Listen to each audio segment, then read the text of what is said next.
लागे लगकली परनवा कम नाही करे मर हमारे लागे लगकली परनवा। Music by DJ Umesh Sukhipur बाजार। दिहले ते ऐसन जखमवा कम नाही करे मर हमारे कम नाही करे मर हमारे दिहले ते ऐसन जखमवा कम नाही करे मर हमारे कम नाही करे मर हमारे हंस के ते पागल बना दिहले चुपके से छुरी चला दिहले लागे निकली परनवा कम नाही करे मर हमारे कम नाही करे मर हमारे। अंकुश रिकॉर्डिंग स्टूडियो जादूपुर बाजार।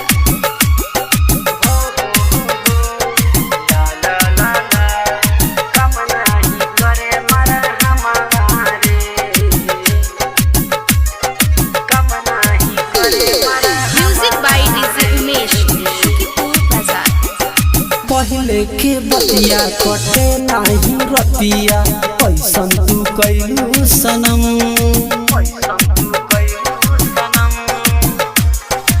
पहले के बतिया कटे नाही रतिया ऐसन तू कैलू सनम पियलो ना जाला जियलो ना जाला कैसा तुरलू कसम सहले सहाता न गमवा कम नहीं करे मर हमारे कम नहीं करे मर हमारे कम नाही करे मर हमारे कम नाही करे मर हमारे।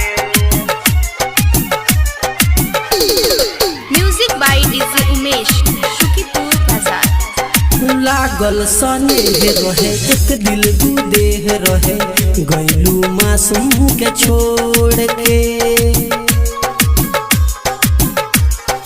हो लागल सनेह रहे एक दिल दू देह रहे गैलू मासूम के छोड़ के चंदन साहबू से हो करे जा गैलू मुहावा मोड़ के धनु धर्मेंद्र के छोड़ले जानते हूँ कौन करनवा रे कम नहीं करे मर हमारे कम नाही करे मर हमारे।